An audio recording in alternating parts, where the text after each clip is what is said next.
Hello, my journers, my seekers, my wanderers, my lost ones, my ascended ones, my aliens, all of you. Hi, I'm like literally so excited that all of you are here. I love when I post these and I stop by and I see all the views and all the messages and all the advice, things people want to hear about after they hear my videos. I just thank you. So our lesson today is a conscious observer is creating reality, and that conscious observer is you. So first thing, before we even dive into all of this, you have to have a strong understanding, and you can never question the fact that you have the ability to create and that you create your world. And for some of you guys, this may be a very easy thing to accept, and for some of you it may be hard. And I say that because to be able to accept the fact that you create your reality, you have to accept the fact that you are exactly where you are because you put yourself there. That every decision you made, every word that came out of your mouth, every thought you had has been creating the world you're in. And why is that hard to accept? Because people don't want to let go of the outlet of being able to blame others for the way their life is coming out. They want to blame everybody else besides themselves, and their favorite person to blame is God. And that's why he's become so obsolete. That's why people have become so asleep, because it's like people's favorite thing these days to do is be like, well, if God was real, why am I going through this? Well, it's because you don't want to look inside yourself, right?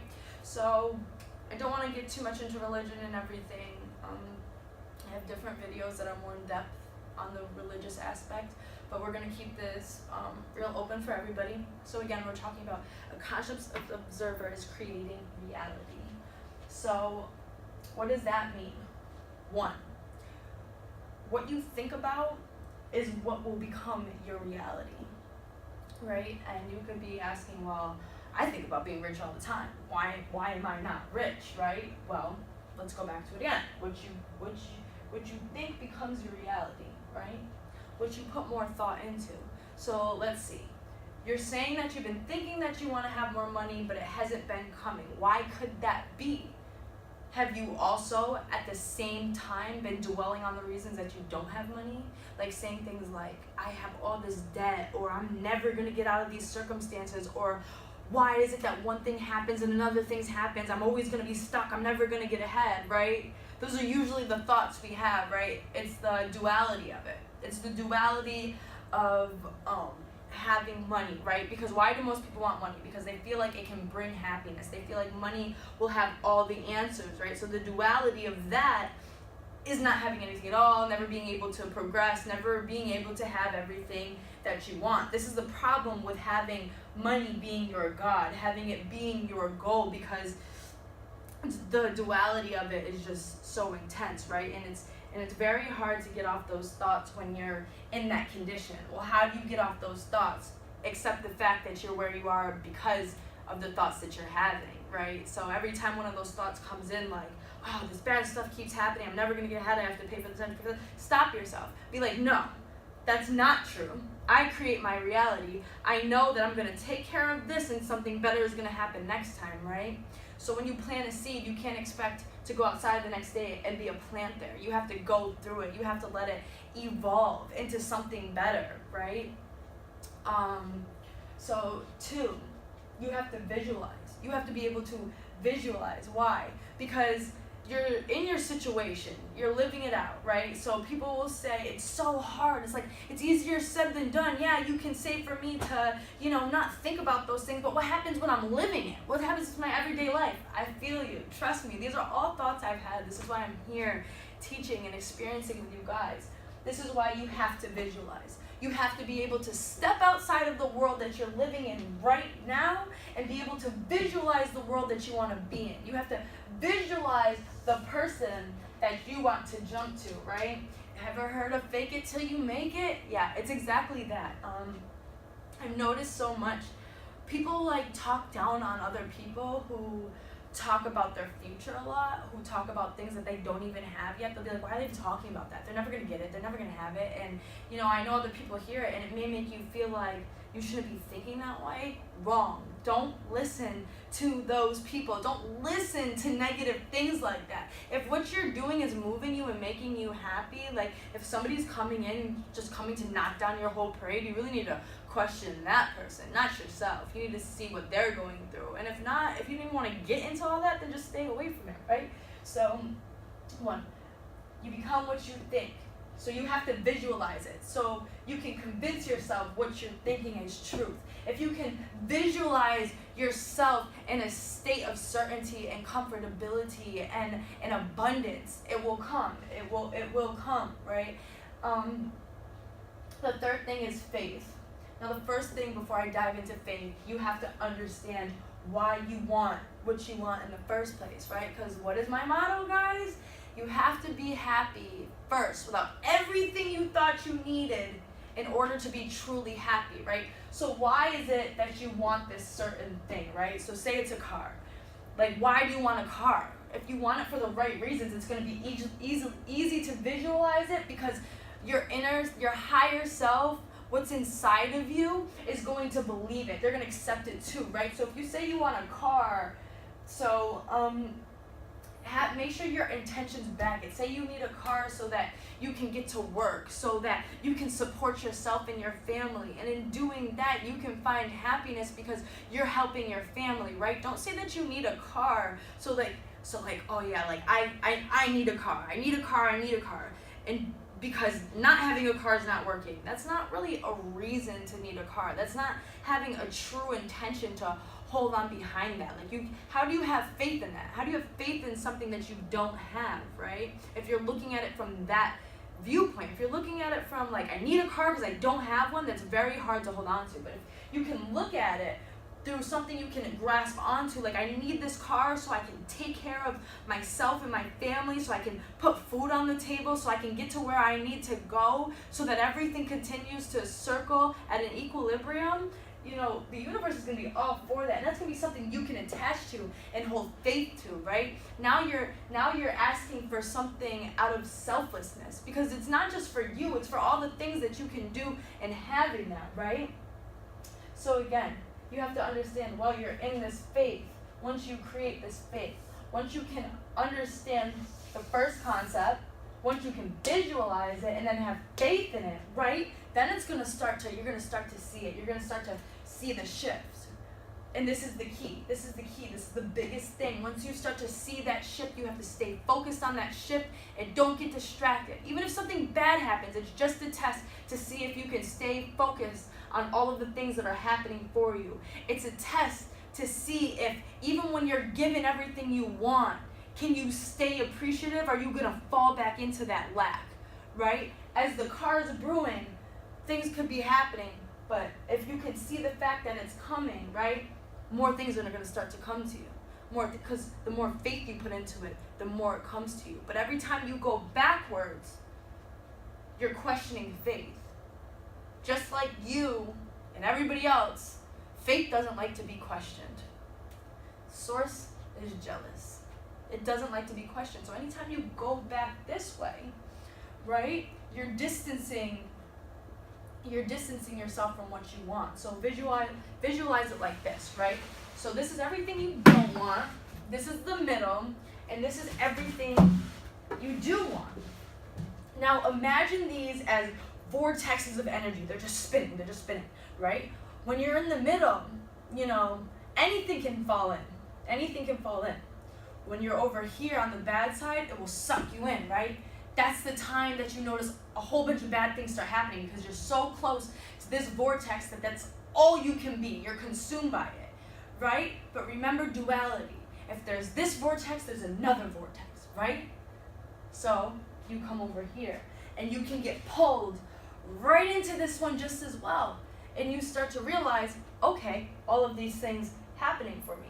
You're close to it, right? You're close to it. Even though there's one source, this is all part of one source, but you can pick a side. Which side are you going to pick? Which side are you going to get swept into, right? All it takes is faith. And I'm not even talking, I'm just saying all it takes is faith in what you want, what you are, what life is, what this world is. It just takes faith. So, right? So number 4, you have to cultivate. You have to cultivate.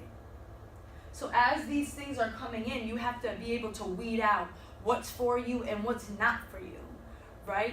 You'll start to notice that certain people will bring certain things to you that you don't really need. You'll be able to see that because you'll be over here, right?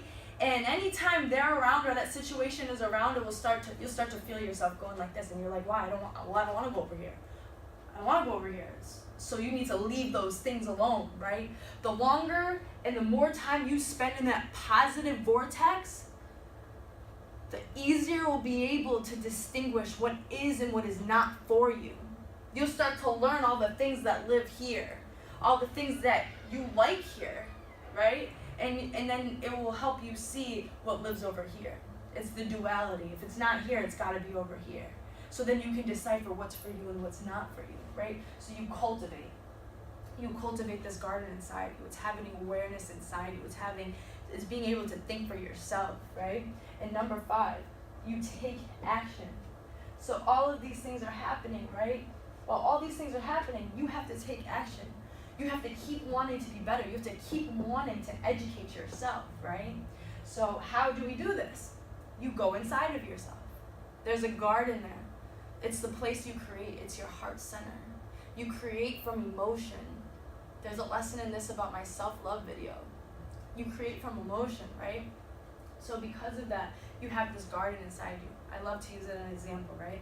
And the first time you go inside yourself, the first time, like I said, when you go inside yourself and you realize you are where you are because of you, your garden is going to be packed full of weeds and bushes and trees. It's going to look like a forest. It's going to look so crazy in there. You're going to look at it and be like, I'm never going to be able to clear this out.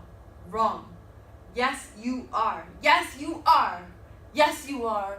Yes, you are. Yes, you are. Because you're good enough and you deserve it and you're worthy and you're here right now. That means you want the change. So yes, you will. If it's not today, you'll start eventually. You'll start clearing it out.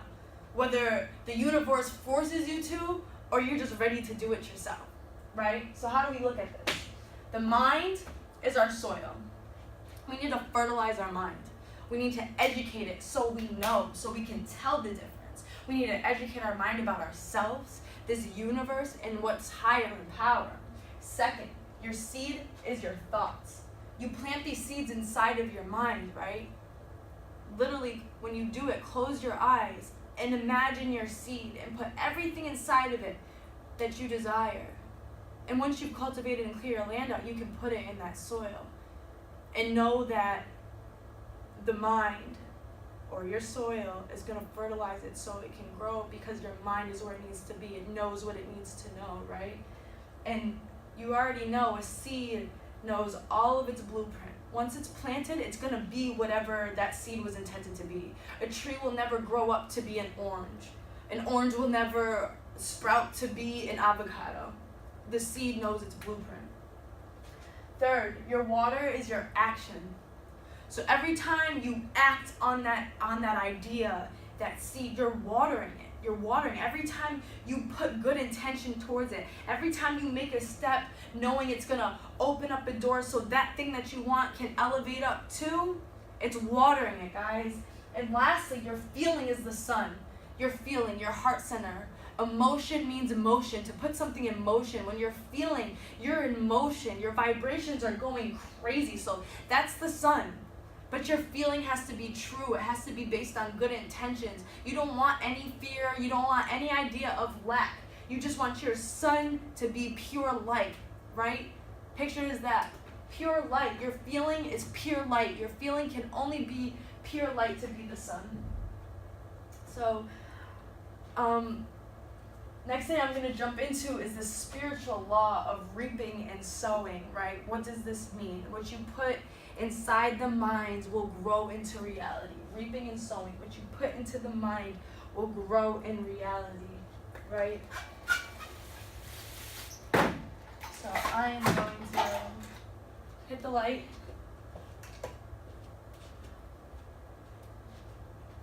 So why do most people not get what they want? I bet some of you are still watching this asking, well, okay, well, I do all this, why am I still not getting what I want? Our minds have been trained to focus on what we do not have.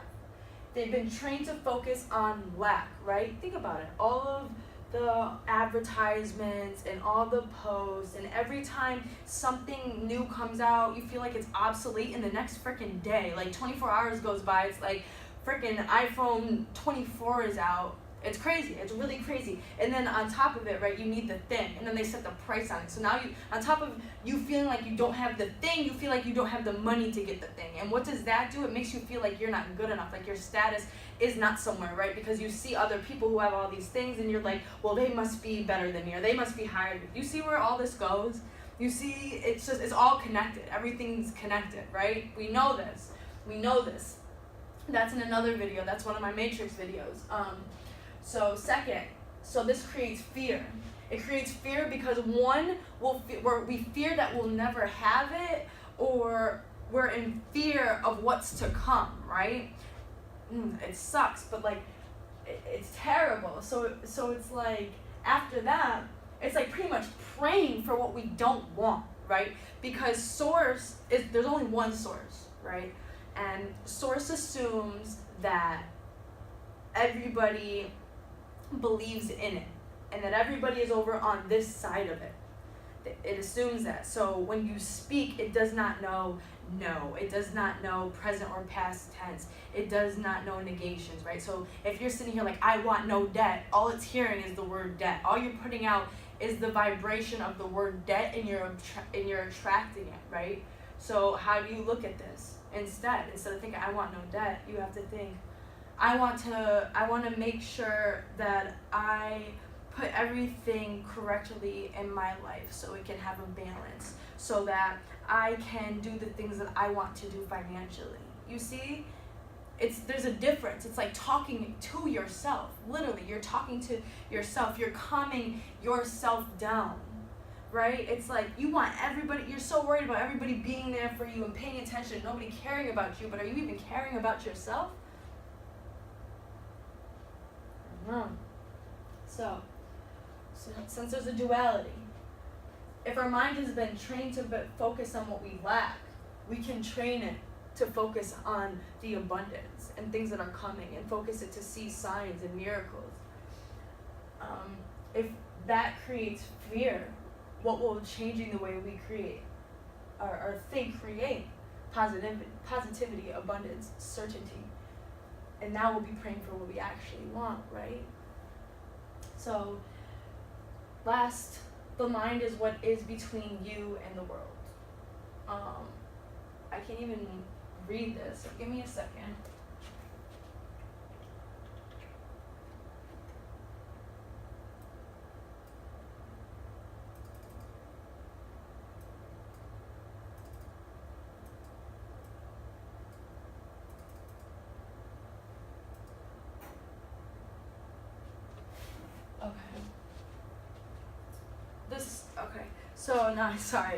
So the subconscious has been programmed to have beliefs in every area. If you would go into my first video of explaining the Matrix, I have a very in-depth lesson on this and how the subconscious works. But pretty much from birth to age 7, your mind is in this phase called theta phase, right? And both hemispheres are opening, and they're just responding to life, who you are and how to behave, given by your surroundings, your parents and your friends and your teachers and everything, right? And during this time, your mind is operating automatically. It's seeing the world for what it is and what it's presenting to you as, and that's how your mind is set, and there's ideas for every part of it, right?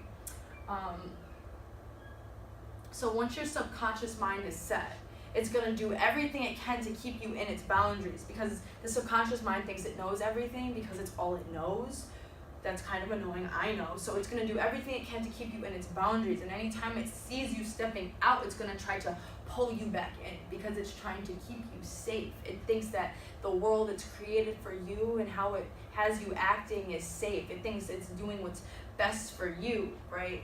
And it works on self-image. It behaves on self-image. So however you were raised to see yourself is probably how your subconscious mind is still running right now, unfortunately.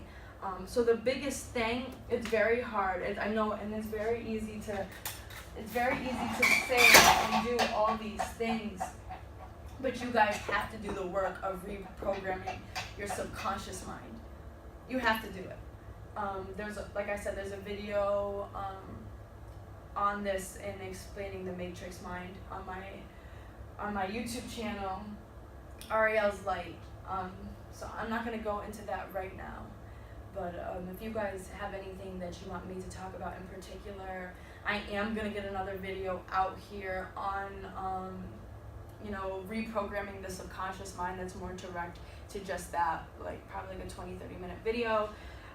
Thank you everybody who stopped by to listen to me. If any of you guys have any questions, or if you want me to put out a video of your interest, just let me know. That's no problem. One love. It's always great talking to you guys. It's always great being with you guys. I can feel your energy even before I post these on my video. Lastly guys, very exciting news. I just recently transcended from the 5th dimension to beyond, so this is like a really cool time for me. I've been adapting godly like abilities. I've been having godly like visions. I've been talking to higher energies and sources and my ancestors. I actually have a video coming out about my last transition. I'm gonna have a video about my whole story very soon, but this last transition was really crazy for me. I experienced like a huge miracle, so I hope you guys tune into that. One love. Hope to see you.